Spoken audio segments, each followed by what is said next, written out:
Del Evangelio según San Marcos.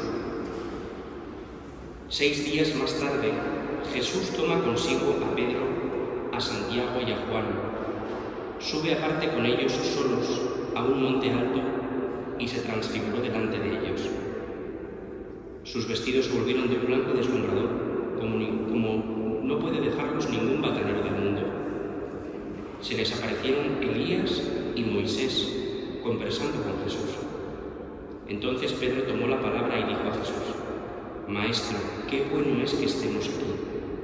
Vamos a hacer 3 tiendas, una para ti, otra para Moisés y otra para Elías. No sabía qué decir, pues estaban asustados. Se formó una nube que los cubrió y salió una voz de la nube: Este es mi Hijo, el amado, escuchadlo. De pronto, al mirar alrededor, no vieron a nadie más que a Jesús, solo con ellos. Cuando bajaban del monte, les ordenó que no contasen a nadie lo que habían visto, hasta que el Hijo del Hombre resucitara de entre los muertos. Esto se les quedó grabado y discutían qué quería decir aquello de resucitar de entre los muertos. Señor Jesús, explícanos las Escrituras y enciéndenos el corazón mientras nos hablas. Cuando nos disponemos a hablar de la conversión, que es algo muy propio de la Cuaresma, me parecía que un texto muy bonito y que todavía no hemos terminado de sacar todo el jugo que tiene es el de la transfiguración. Lo leíamos el domingo en misa, ¿verdad? Si os acordáis, el domingo escuchábamos ya este Evangelio y, bueno, dábamos pinceladas para interpretar bien esto, pero yo pensé, no puede pasar que le demos una vuelta de tuerca más a este Evangelio para sacar un poco más el jugo que hay dentro de él. Y por eso vamos a darle, pues como el aceite, ¿verdad?, que se le prensa varias veces para sacar todo el jugo, como la uva, que hay que pisarla muchas veces para sacarle el jugo. A veces tendemos a pasar de Evangelio demasiado rápido, pensando, bueno, ya sabemos de lo que va, no hace falta volver sobre él. Pues mirad, me parece que este Evangelio nos hace un regalo muy importante, que es el regalo de una nueva perspectiva. La conversión es eso. La conversión es aprender a mirar de un modo nuevo. Ya los que estáis aquí me soléis escuchar con bastante frecuencia y ya me tenéis cogido un poco el hilo de la predicación, pero por si acaso, ¿verdad? La palabra conversión viene de una palabra griega previa, que es metanoia. ¿Y qué significa la palabra metanoia? Significa meta, más allá, noia, comprensión, conocimiento. Más allá de tu propio conocimiento, de tu propia conversión, de tu propia idea que tienes de las cosas, ¿no? Es decir, conversión no hace tanto referencia, cuidado aquí un poco, ¿no? No hace tanto referencia a lo que yo tengo que hacer, cuanto a cómo tengo que mirar. Y esto es muy importante, porque a veces cargamos las cintas mucho en lo que tengo que hacer. Bueno, antes de hacer hay algo previo, que es mirar. Uno se comporta conforme a uno mira. Si uno mira las cosas bien, porque le han hablado bien de ellas, porque tiene buen concepto, tenderá a tratarlas con benevolencia. Y así, esto es una cosa muy propia nuestra, ¿verdad?, nos dice: oye, trata bien a fulanito, que es muy amigo mío. Entonces tú le dices: no te preocupes, que si tú me lo recomiendas, yo le trato bien. Eso es un modo de conversión. Es decir, miro más allá de mi propia comprensión. Yo al fulanito no le conozco, pero miro a través de tus ojos y le conozco a través de lo que tú me cuentas. Y por eso la primera impresión que me voy a llevar de él ya es muy agradable, porque ya le he mirado más allá de lo que yo he conocido de él. No sé si me explico, pero esto es muy importante. Y al mismo tiempo, esto también funciona al revés, a la inversa. Si me empiezan a hablar mal de alguien y no le conozco, parece que le cojo una tirria, ¿verdad? Y cuando le conozco, le saco la punta por todos los sitios y poco me parece lo que me contaron. Bueno, al final, la mirada me lleva a actuar de una manera o de otra. La mirada buena, la mirada benevolente me lleva a actuar pues con cariño. La mirada crítica me lleva a actuar pues con cierto hay un poco de mal talento, ¿no? Vamos a decir. Pues estas dos miradas, la mirada buena y la mirada mala, creo que son a las que hace referencia la palabra conversión. Por eso cuando hablamos de conversión me parecía muy bonito traer este evangelio, porque este evangelio lo que trata es de cómo se cambia la mirada, un cambio de perspectiva. Creo que todos somos conscientes de que necesitamos cambiar, o sea, todos somos conscientes de que necesitamos un cambio en nuestra vida, nos damos cuenta de que hay cosas que no están funcionando bien, pues nuestra vida tiene cosas que no nos gustan, tiene mucha cruz, muchas cosas que a veces vemos como con neblina, que no se puede ver. Entonces digo, tengo que cambiar algo. Esto no está funcionando bien, hay algo que hay que cambiar. Pero necesitamos una capacidad, que es la de saber qué y cómo hacer las cosas. No es suficiente hacer cosas en este mundo. Uno tiene que saber qué hacer y cómo hacerlas.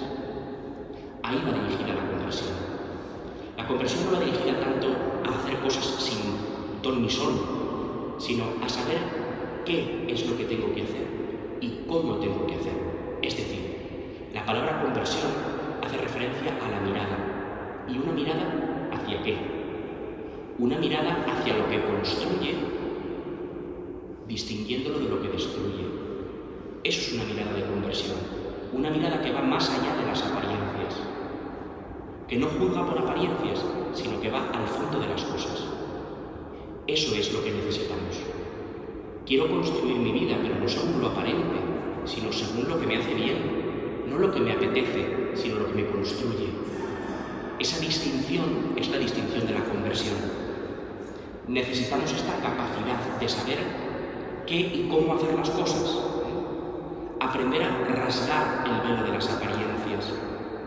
Y necesitamos descubrir cómo rasgar ese velo. Todos conocemos el velo de las apariencias, ¿verdad? Creo que todos estamos familiarizados con la vida lo suficiente para saber que las cosas son muy aparentes, pero que a veces lo que hay dentro no es lo que parecía. Por bien o por mal. Hay cosas que eran muy aparentes y resulta que son destructivas. Y cosas que aparentemente eran muy humildes y que resulta que ahí estaba la vida. Eso es lo que van a tener que aprender los discípulos de Jesús. Que en esta carne humilde, que parecía de uno más y que parecía de un esclavo, resulta que en esa carne Dios nos estaba salvando. Ese rasgar las apariencias va a ser esencial para distinguir lo que da la vida de lo que la quita. El primer impulso cuando hablamos de cambio es cambiar las circunstancias externas. Es decir, tengo que cambiar algo porque veo que en mi vida hay cosas que no están funcionando. Bueno, yo creo que eso podría decirlo en puridad todo el mundo, Hay cosas en mi corazón que no están bien, hay cosas en mi vida que no están bien, tengo que hacer cambios. Bueno, esto creo que hasta aquí podría decirlo todo el mundo. Pero a partir de aquí uno puede tomar una decisión muy aparente, pero muy equivocada, que es decir, si hay que hacer cambios, lo que hay que cambiar es lo externo, porque evidentemente yo no voy a estar roto. Así que todo lo que me rodea es lo que me hace sufrir y por lo tanto, tengo que cambiar. Tengo que cambiar de casa, tengo que cambiar de trabajo, de parroquia, de familia. Iba a decir esto no se puede, pero también se hace. Es decir, tengo que cambiar, tengo que romper lo externo porque me impide ser feliz. El problema lo he hecho fuera. Y digo, no. O sea, el problema es que Alcalá es muy pequeña. Yo necesito una ciudad como Nueva York, porque yo en Nueva York voy a ser reconocido por ser quien soy. Esto es un pueblo de 4 viejas. Aquí no, la gente no me mira a mí como me merezco. Tengo que cambiar a Nueva York. Y uno se va a Nueva York y se da cuenta de que eso es una ciudad enorme y que te hacen el mismo caso que en Alcalá. No, el problema es de la parroquia. La parroquia tiene un problema muy grande y yo me tengo que ir, porque la parroquia es muy grande o muy pequeña, tiene mucha gente o muy poca, la gente es muy rubia o muy morena, me tengo que cambiar de parroquia. Y uno se va a otra parroquia y se da cuenta de que la cera que arde es la misma que la anterior. Me tengo que cambiar de casa. Y se da cuenta de que los problemas uno no los deja donde pensaba que estaban, sino que resulta que ha hecho la mudanza con ellos sin saberlo. Así que resulta que la dificultad no estaba en lo externo, sino en lo interno. Los problemas se vienen conmigo, y eso me hace caer en cuenta de decir, ¿y entonces cómo salgo de aquí? Si las dificultades, si la cruz, si todo esto que no me gusta es tan pegajoso, ¿qué hago yo con esto? ¿Cómo salgo de aquí? Pues mira, si lo externo no ha cambiado, cambiándolo no ha funcionado, habrá que probar por lo interno. Es decir, habrá que hacer una variación interna. Si la externa la has probado y las dificultades son las mismas, con otro clima, con otras caras, con otra realidad, pero las mismas dificultades, entonces el cambio tiene que ser interno. Ya te has dado cuenta de que el problema no estaba en los demás, sino que está más cerca de lo que tú te piensas. Hay que cambiar internamente algo. Hay que cambiar algo. ¿Y qué es lo primero que puedo cambiar? Yo quizá no pueda cambiar lo que hago, porque estoy muy acostumbrado a hacerlo. Porque ya me he acostumbrado y he adquirido un hábito de hacer las cosas así. Pero puedo empezar a hacer un cambio muy pequeño, pero muy decisivo, que es empezar a mirar de otra manera. Quizá un buen examen de conciencia para la oración puede ser esto. A veces los exámenes de conciencia, y está muy bien que lo hagamos así, como digo, pero a veces los exámenes de conciencia los hacemos en qué hago y qué no hago. Bueno, quizá un examen de conciencia importante sería cómo miro. Es decir, cómo miro mi relación con Dios. Porque a veces la relación con Dios aparece como algo que nos aprieta, ¿verdad? Y esto lo hablamos el domingo en misa cuando explicamos que esta conversión aparece en Abraham, la primera lectura del domingo, el sacrificio de Isaac. Abraham tiene una mirada sobre Dios muy equivocada y tiene que cambiarla. Hay tres miradas esenciales. Hay tres relaciones fundantes en el hombre. ¿Sabéis cuáles son? La relación del hombre con Dios, la relación del hombre consigo mismo y la relación del hombre con los demás. Esas son los tres ejes de relación que tiene el hombre. Y podemos empezar a preguntarnos cómo miro yo las cosas, cómo miro yo estas tres relaciones, cómo miro mi relación con Dios. Aquí no se trata de sacar conclusiones moralistas, no se trata de eso. Se trata de tomar la temperatura de la realidad y decir, bueno, vamos a ver, ¿cómo miro yo mi relación con el Señor? Para mí esto es un descanso o una obligación que me cae como una losa. Bueno, no pasa nada con usted, pero tienes que saberlo. Tienes que saber cómo miras tu relación con el Señor. Para mí mi relación con el Señor es una seguridad o una espada de Aquiles, una espada de esta de Damocles, porque no sé cuándo me va a venir el palo, no sé cuándo me va... Bueno, pues como esté, pero tienes que saberlo. ¿Cómo miras tu relación con el Señor? ¿Cómo es tu relación con el Señor y contigo mismo? ¿Cómo te miras a ti mismo? A lo mejor te miras con excesiva dureza y eres muy autoexigente, no por virtud, sino porque te piensas que tú no te puedes equivocar. Y a lo mejor, bueno, no lo sé, cada uno tiene que mirar cómo mira. Y a los demás, ¿cómo les miras? A lo mejor uno mira a los demás exigiéndoles lo mismo que se exige uno, ¿verdad? No, si yo soy autoexigente, los demás tienen que ser todavía mejor que yo. Y tienen que hacer lo que pienso yo. Y tienen que hacer las cosas como yo las entiendo.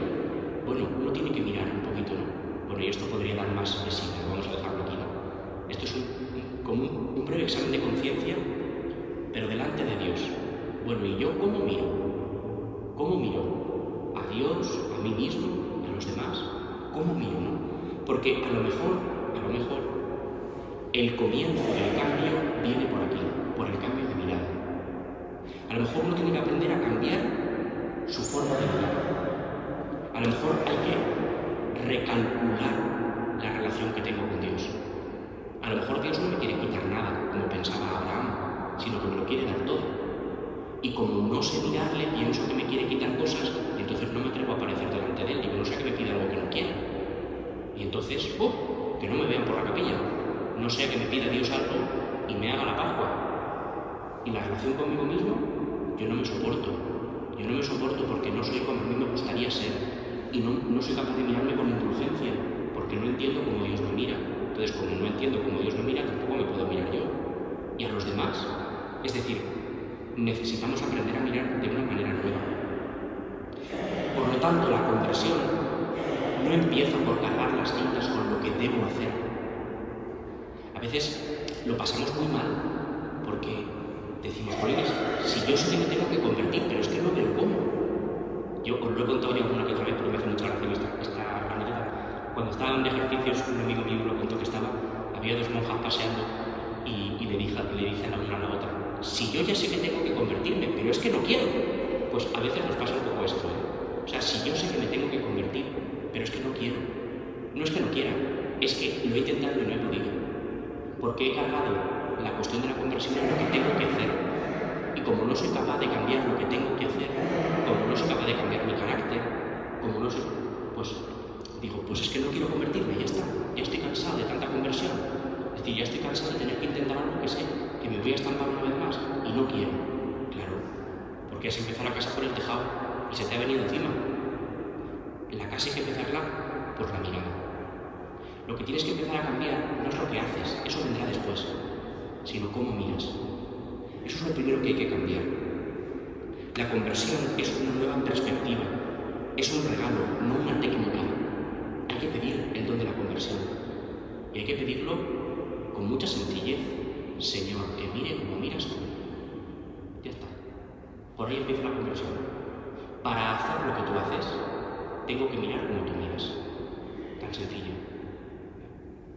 ¿Por qué una madre es capaz de tratar con infinito cariño a un hijo que es un cretino? Porque los hay. Pues porque le mira de una determinada manera. Y como yo no tengo esa mirada, pues no le trato como ella. ¿Qué tengo que cambiar? La forma en la que yo le miro. Descubrir qué ve la madre en su hija para intentar descubrirlo también yo. Y cuando lo descubra, entonces le trataré como lo trata su madre, ¿no? A veces esto nos pasa un poquillo, ¿eh? Un pequeño paréntesis también para explicar esto. Uno a veces tiene malos días, ¿verdad? Pero nadie lo sabe. Y entonces uno suelta una fresca o pega un corte o hace alguna cosa que está fuera de lugar. Y el que lo recibe dice, hombre, te has pasado, así no se trata a la gente. Y entonces tú dices, perdóname, mira, he tenido un día muy malo, porque, yo qué sé, me han descubierto una enfermedad, he perdido un familiar, lo que sea. Y entonces la persona, cuando ve, es capaz de decir, perdona, no lo sabía. Es decir, cuando cambia la mirada, cambia la forma de tratar. ¿Veis? Hay que empezar por aquí. Tanto es así que en el Evangelio que hemos leído continúa, el capítulo 9 de Marcos continúa, según bajan del monte Tabor, hay una dificultad muy grande. Resulta que hay una curación de un chiquillo que tiene un demonio que no le deja hablar. Bueno, y el caso es que el padre les ha llevado a los discípulos que estaban abajo todavía, que estaban ahí en la planicie, les ha llevado a este niño y le han dicho, oye, vosotros sois los de Jesús, ¿no? Bueno, pues me he enterado de que hacéis milagros, a ver si me podéis solucionar esto. Y entonces los discípulos no pueden solucionarlo. Resulta que hay como dos grupos, los que han subido al Tabor y los que se han quedado en mitad de los problemas. Cuando uno no es capaz de salir de los problemas, cuando uno no es capaz de salir del bullicio de la vida, resulta que hila un problema con otro y no es capaz de solucionar ninguno.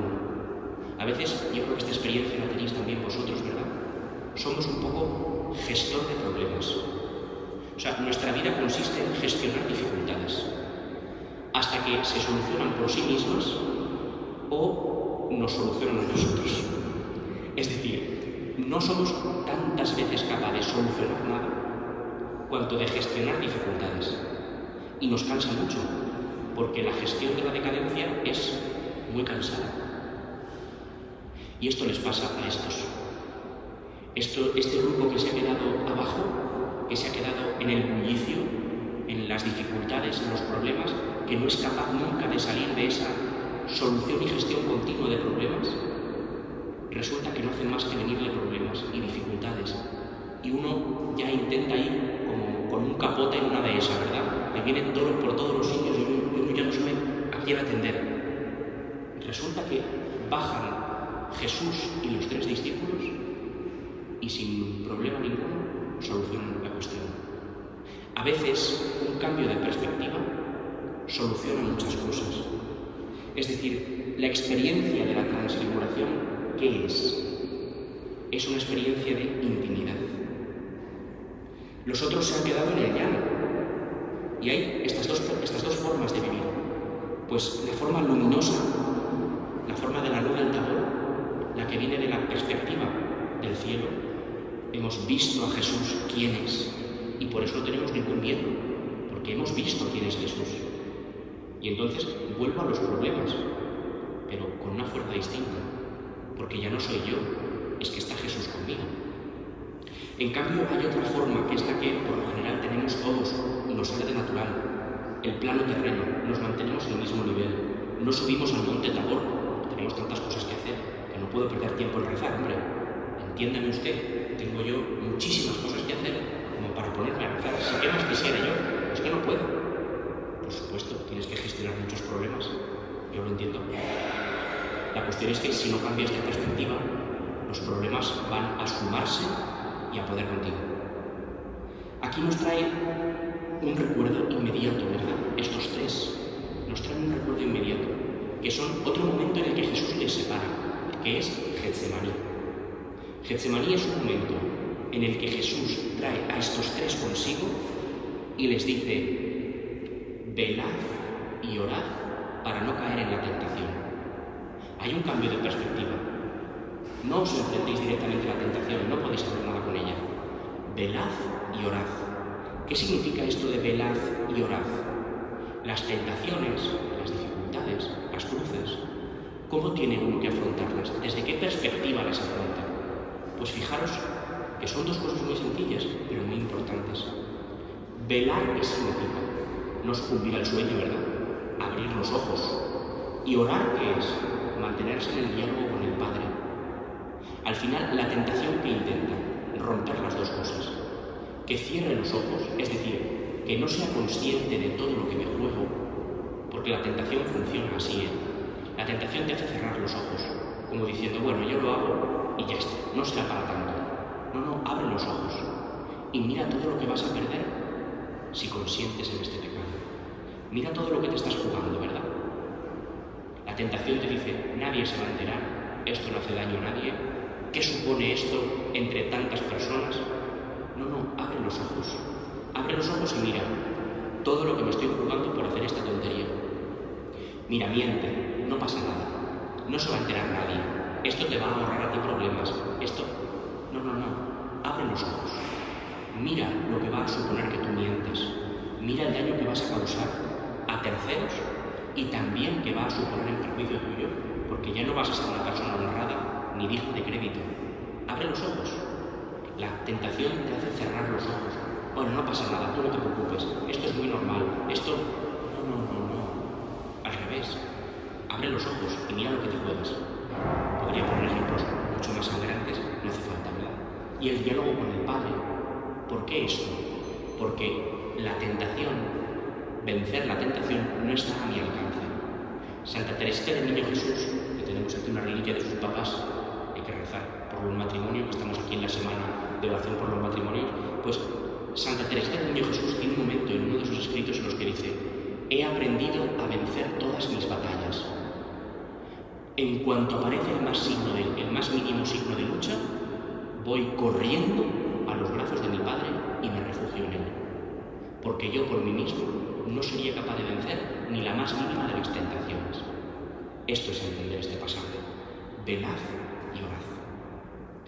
Bueno, pensaba yo que iba a ir esto más rápido, El caso que continúa, ¿Y cómo empieza esto? Mirando, cambiando la mirada. Pero ¿cómo se empieza a cambiar la mirada? Yendo a un lugar apartado. El Evangelio comienza la narración diciendo esto: Jesús cogió a 3 discípulos, Pedro, Santiago y Juan, y se los llevó consigo a un lugar apartado. Cada palabra del Evangelio tiene un peso propio. No hay palabras de relleno en el Evangelio, Los llevó a un lugar apartado consigo. Esta es la condición del cambio. Dejarse llevar por Jesús. Debemos aceptar que si no cambiamos algo, todo seguirá igual. No se puede cambiar sin cambiar algo. Esto es un poco de perogrullo, pero a veces hace falta repetirlo, ¿eh? Si las mismas cosas las haces de la misma manera, te darán los mismos resultados. ¿Quieres cambiar algo? Cambia. No sé qué cambiar, pues cambia lo que sea. Es decir, cambia lo mínimo, pero cambia algo. Debemos ver nuestra vida desde fuera para poder ver qué hay que cambiar. No sé qué cambiar. Bueno, pues como no tienes claridad de juicio, tienes que tomar un poco de distancia de tu vida. Es necesario tomar distancia, ir a un lugar apartado. Fijaros que Jesús, muchos de sus milagros, los hace en un lugar apartado. Cuando cura al sordomudo, dice que estaba en una multitud, lo llevó a un lugar apartado y... un lugar apartado es un lugar muy propio de la acción de Dios. Dios no actúa en medio de la masa, Dios personaliza. No tenemos una relación con Él en conjunto, así, en genérico. No. Cada uno de nosotros tiene una relación personal con Él. A veces, como para escandalizar un poco, lo suelo decir, Dios no ama a todos los hombres. No sé si lo sabéis, pero no ama a todos los hombres. Ama a cada uno de los hombres. Es muy distinto. Es muy distinto decir, os quiero a todos, que decir, os quiero a cada uno de vosotros. Es muy distinto. Dios no ama a todos, ama a cada uno. Porque el amor de Dios es personal. Por eso es un lugar apartado. Un lugar apartado que nos distingue de la masa, de la multitud, donde a veces nos metemos para pasar desapercibidos. Y Dios me dice, no. Yo no quiero que pases desapercibido. Yo quiero verte a ti, mirar tus ojos, hablar a tu corazón. Y por eso necesito que salgas del camuflaje de la multitud. ¿Qué camuflaje hay, verdad, en la multitud? Uno se mete allí y nadie le mira, nadie repara en él. Dios dice, no, sal a la soledad, sal a la intimidad conmigo. Pedro, Santiago y Juan son peculiares, porque son los apóstoles de la intimidad de Jesús. No son privilegiados, ¿eh? Es que solo así puede uno dejarse llevar por Jesús y puede haber un cambio. Solo si uno deja que Jesús se lo lleve a un lugar apartado, solo si uno deja que Jesús se lo lleve a un lugar apartado y consigo, es decir, presencia y soledad, entonces puede haber un cambio en la vida. Necesitamos ser sacados de la realidad para comprenderla. Bueno, esto yo creo que lo tenemos en un refrán muy propio, ¿no? Nadie es juez en propia causa. Esto significa, tú no puedes saber lo que te conviene estando metido en todo el barullo de tu vida. Necesitas salir a un lugar apartado. Jesús se los lleva y los coloca fuera del contexto. ¿Cuánta necesidad tenemos de salir del contexto y de tener un rato tranquilo de presencia de Dios y de soledad? En esta parroquia tenemos la inmensa gracia de tener un lugar de soledad y presencia de Dios perpetuamente. Malo sería que no lo usásemos. Este lugar al que el Señor nos llama para estar en soledad consigo es la presencia de Dios en la Eucaristía. Soledad, pero con Él. Soledad acompañada. Intimidad en la palabra. Necesitamos aprovechar esto, ¿eh? No es la élite este grupito, ¿eh? Es que en realidad solamente se puede cambiar de vida si uno deja que Jesús me lleve con Él a un lugar tranquilo, a un lugar apartado. Es la condición del apóstol. La condición del cristiano es esta. Dejar que Jesús me lleve a un lugar apartado con Él. Hay que aprender a separarse para poder mirar. Todavía no hemos salido de la mirada y de las condiciones para poder mirar. Y una de las condiciones para poder mirar es estar apartado. Nunca habrá un cambio sin una relación personal con Jesús. Porque al final el que cambia la forma de mirar, hemos dicho que es una gracia y una técnica, el que cambia la forma de actuar es el Señor. La conversión es un regalo, no es una autoafirmación de mi propio yo. Bueno, el don de la soledad, creo que esto hay que pedírselo al Señor.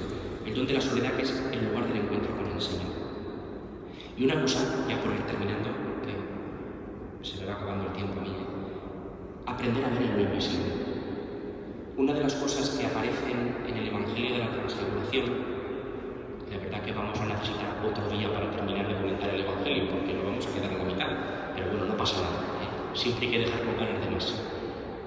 Cuando aparece la Transfiguración, ya han subido a la montaña, subir a la soledad cuesta, subir al encuentro con Dios cuesta. Las cosas importantes de esta vida cuestan. A veces pensamos que lo bueno sale de natural. No sale de natural lo bueno. Perdonar cuesta mucho. Ser generoso cuesta mucho. Ser honrado cuesta mucho. Ser fiel cuesta mucho. Uno dice, es que no me sale de natural. Pues normal, hijo. Es que lo bueno cuesta. Entonces, subir al encuentro con el Señor es subir una montaña, porque cuesta. Pero al final, con vuestra perseverancia salvaréis vuestras almas, que dice el apóstol. Pues así nosotros. Danos, Señor, la perseverancia de subir a tu montaña. Entonces, en la montaña, en la presencia de Dios, ¿uno qué hace? Bueno, pues uno tiene que ser capaz de ver lo invisible. Cuando uno está en la presencia de Dios, Dios le ayuda a uno a ver lo invisible. Es decir, la luz es una gracia de Dios que hay que aprender a recibir. En la oración, el Señor va iluminando nuestra vida, nuestra historia, las promesas que Dios nos hace. Ilumina la realidad que vivimos, porque mi historia personal, la de cada uno de nosotros, es la palabra de Dios que dice en mi vida. O sea, mi historia no está al margen de Dios, es la historia que Dios va haciendo conmigo. Ahora, esa historia uno tiene que iluminarla. Si uno apagase todas las luces del Museo del Prado, no habría nada. Habría cosas maravillosas que serían imperceptibles para la vista. Uno tiene que encender la luz para poder verlas, ¿verdad? Pero la luz no depende de uno. Mi ojo es capaz de percibir la luz, pero no soy capaz de generarla. Esto es todo un misterio, ¿verdad? Soy deficiente por naturaleza. Necesito la luz que no proviene de mí. Es decir, soy capaz de percibir la luz, pero no soy capaz de producirla. Este es el punto. Soy capaz de entender la historia de Dios. Soy capaz de percibir la gracia de Dios, pero no soy capaz de producirla. Necesito que el Señor me ilumine. Y esta es la luz que hay que pedir, la luz del Tabor, la luz de la Transfiguración, que vaya iluminando mi historia también, ¿no? Dos testimonios, por ir a uña de caballo aquí rápido. Dos testigos, Moisés y Elías, la Escritura. Para entender por qué están Moisés y Elías aquí, que creo que también nos van a ayudar a entender cómo dar el siguiente paso de conversión. Lo primero, por recapitular, aprender que lo importante no es cambiar lo que hago, sino cómo miro. Segundo, para poder cambiar la mirada necesito soledad e intimidad con el Señor. Tercero, eso hace que yo reciba una luz que es la gracia, que ilumina lo que vivo, ilumina la promesa de Dios sobre mi vida. Tercero, cuarto, ya os recordamos, dos testigos, Moisés y Elías. Moisés es la ley, la Torá. Elías es el gran profeta que vive en el abandono. Fijaros que Elías es una figura muy peculiar, porque es una figura que vive cansado. Vive cansado porque nada sale como él necesita que salga, y todo lo que busca es santo, pero nada sale como él necesita. Y entonces Elías se cansa y se pone debajo de una retama y se desea la muerte. Y entonces Dios le dice, venga, come y bebe, que te queda todavía camino, ¿no? Y con la fuerza de aquel alimento tuvo 40 días con sus 40 noches, una figura de la Eucaristía preciosa. Y llega al monte de Dios. Y allí tiene que reconocer a Dios, no en el huracán, no en el terremoto, sino en la brisa suave. Es decir, Elías ya me está diciendo, la presencia de Dios no intimida. Cuando vayas a ver a Dios, cuando vayas a buscar a Dios, no busques signos apabullantes de su presencia. Ten en cuenta que es como la brisa suave. Pero una vez que has sido capaz de ver a Dios y de reconocerle en esa brisa suave, vuelve otra vez a donde tiene que predicar y predica la conversión. Elías es un hombre que experimenta su pobreza y al mismo tiempo experimenta la fuerza de Dios que le sostiene, que le lleva al límite de la pobreza. Le lleva al límite, pero le sostiene y le va llevando sobre alas de águila. Por lo tanto, Elías y Moisés, el pueblo de Israel en su constitución y toda la historia de pobreza y gracia que le acompañaba. Esa es mi vida. Moisés, ¿quién soy? Elías, ¿cómo he vivido? Eso es lo que dialoga en el Tabor, hablando juntos. Esto nos habla primero de la integridad de la revelación, es decir, que Jesús no ha venido a abolir nada, que el Antiguo Testamento se debe leer, porque también es revelación de Dios, también es palabra de Dios. Pero segundo, que para cambiar, es decir, que en esta lectura de conversión que estamos haciendo, que para cambiar de perspectiva necesito la Escritura. Meditación de la palabra de Dios. Desconocer la palabra, desconocer la Escritura, es desconocer a Cristo. Necesitamos tener a mano la palabra de Dios, leer la Escritura. Es tristísimo que los propios cristianos no conozcamos lo que Dios nos ha dicho. Palabra de Dios en la mano, el Evangelio de cada día, las lecturas de cada día, lecturas continuas de un Evangelio o de un libro, es decir, un mínimo de cercanía con la palabra de Dios. Dios te ha dicho algo, ten la decencia de escucharlo, hombre, luego no te quejes de que no sabes lo que Dios te dice. ¿Cómo lo vas a saber si no le oyes? Dios ha hablado, oye lo que te dice. Primera cuestión. Segundo, la palabra ilumina mi vida, esto lo hemos dicho antes. Lámpara es tu palabra para mis pasos, luz en mi sendero. Yo no interpreto la Escritura me interpreta a mí. Es decir, no soy yo el que dice, a ver qué quiere decir aquí Jesús. No, es la Escritura la que me interpreta a mí. Fijaos lo que estamos haciendo hoy. No soy yo el que está haciendo, a ver qué dice la palabra de Dios, sino que es la palabra de Dios la que me está diciendo, para cambiar tienes que hacer esto. Eres tú el que tienes que ser interpretado, no yo. Y luego, por terminar ya aquí rapidísimamente, aparecen las tiendas. Ya el próximo día explicamos un poco más. Pero ¿por qué aparecen las tiendas? Alguno dirá, bueno, porque Pedro estaba muy a gusto y se quería quedar allí. Bueno, eso y no decir nada es lo mismo. La tienda hace referencia a una fiesta, la fiesta de Sukkot. La fiesta de las tiendas, que es una fiesta que aparece en el Evangelio, es una fiesta que tenía una importancia capital. Era la fiesta de la palabra de Dios. Las tiendas servían para dos cosas. Para salir de la casa en la que tú habitabas, vivías en una tienda durante una semana, recordando que tu vida era frágil, era pobre y que tú tenías una condición de peregrino. Y la tienda tenía que tener una abertura en la que tú podías ver el cielo, para que todas las noches cuando tú durmieses, vieses el cielo estrellado sobre tu cabeza diciendo, esta es la promesa que Dios hizo a Abraham. Yo soy hijo de una promesa. Yo soy hijo de un Dios que me ha soñado desde toda la eternidad.